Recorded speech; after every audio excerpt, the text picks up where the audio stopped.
Field निकालते हैं using Ampere circuital law. तो स्टेप टू कैलकुलेट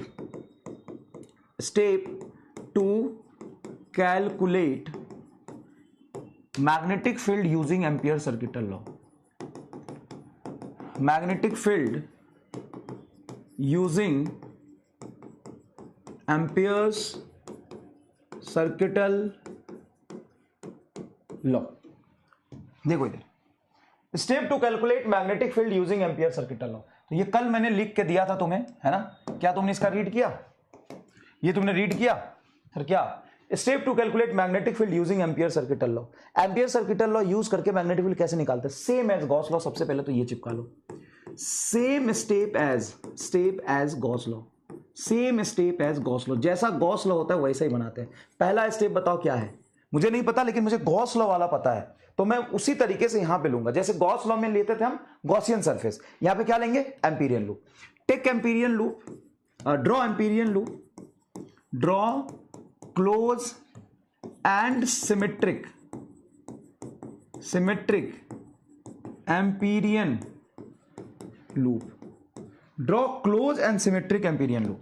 सबसे पहले close and symmetric Amperian loop बनाओ। क्या बनाओगे? Close and symmetric Amperian loop. Close मतलब बंद, एंड सिमेट्रिक एम्पीरियन लूप। ठीक है। Amperian loop must be passing through point where magnetic field have to calculate. Amperian loop must be passing through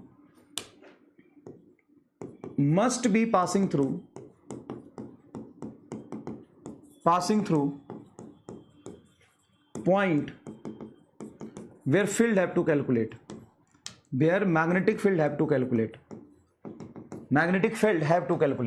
मतलब Amperian loop वहां से पास करना चाहिए जहां पर आपको मैग्नेटिक फील्ड कैलकुलेट करना है। जहां पे आपको मैग्नेटिक फील्ड कैलकुलेट करना है, बोलो समझ में आया? जहां पर आपको मैग्नेटिक फील्ड कैलकुलेट करना है वहां से एम्पीरियन लूप पास करना चाहिए। तीसरी बात, सिमेट्रिकल वो होना चाहिए। दूसरी बात, angle between B and dl, angle between B magnetic field and dl length element of loop must be 0, 180 और 90 डिग्री। चौथा, B must be constant at all point of Amperian loop. और पांचवा, apply close integration of B dot d l बराबर mu naught I N. एक बात बताओ, ऐसा नहीं लग रहा कि सर ये रट के अपन ने लिख लिया? क्यों? क्योंकि एकदम गॉस लॉ जैसा है, सेम टू सेम एकदम गॉस लॉ जैसा है। वहां पर जो हमने पढ़ा था, इसमें क्या चेंजेस करेगी पहले जैसा हो जाए?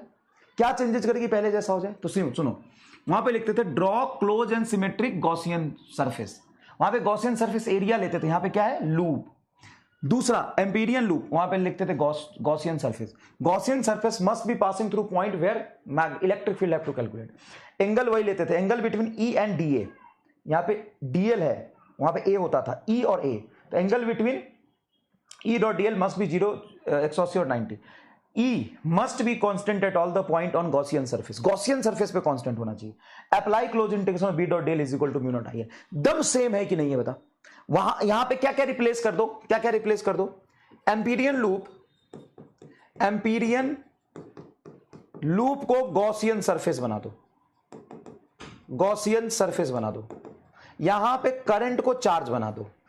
इलेक्ट्रिक फील्ड को मैग्नेटिक फील्ड को इलेक्ट्रिक फील्ड बना दो, है ना? और मैग्नेटिक फील्ड को इलेक्ट्रिक फील्ड बना दो। और क्या क्या था?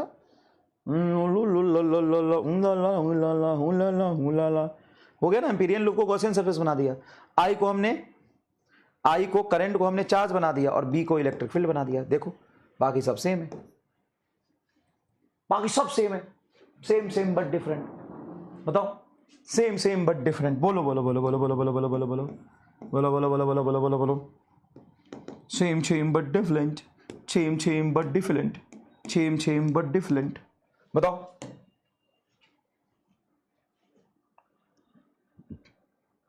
बिल्कुल बिल्कुल, एक छूट रहा था ना, जो यहाँ पे डीएल एलिमेंट है वो वहाँ पे डी एलिमेंट होता, एरिया, और यहाँ पे लेंथ। पता हो गया? लिखो इसको पूरा अच्छे से, लिखिए इसको अच्छे से, बोर्ड में आ जाएगा लिखने के लिए। अच्छा, बोर्ड में आए ना आए, बोर्ड में अगर एम्पियर सर्किटल लॉ पे डेरिवेशन आ गया तो सबसे पहले ये पॉइंट तो लिख ही देना, क्या? Let us assume close and symmetric amperian loop that is passing to the point where B have to calculate, and see here angle between B and DL is 90 and 0 degrees, cool, very cool. Now magnetic field की value हर जगह same, now apply this, 5 में से 3 number यही मिल गए, ले भाई ले, 5 में से 3 नंबर यही मिल गए। अब बताओ एक बात कि ये तो बोर्ड में पक्का आएगा सर, कैसे? या तो गॉस लॉ से, नहीं तो एम्पिरियन लॉ से, एक सवाल होता ही है। अब या तो डायरेक्टली थ्योरी पूछ देगा, ये स्टेप बताओ, या ये पूछ देगा कि इनफाइनाइट वायर का एम्पियर सर्किटल लॉ से डिफाइन करो। तो सारा चीज तो लिखना ही है तुम्हें। हाँ, पॉइंट वाइज मत लिखना, ऐसे लिखना, let us consider this is wire current flowing I as drawing a symmetric loop passing through point B where field have to calculate. Now see magnetic field की वैल्यू हर जगह सेम और angle how 0 degree. ले close integration B dot DL mu naught I, बोल मजा आ गया कि नहीं? और ये तो पक्का है बोर्ड में आएगा, चाहे गॉस लॉ से आ जाए, चाहे एम्पिरियन लॉ आ जाए डायरेक्ट, या गॉस लॉ से डेरिवेशन आ जाए, एम्पिरियन लॉ से डेरिवेशन आ जाए, ये तो लिखना ही है, ये तो चिपकाना ही हर जगह। तो लिख अच्छे से, हर जगह चिपकाना है ये तो। देखो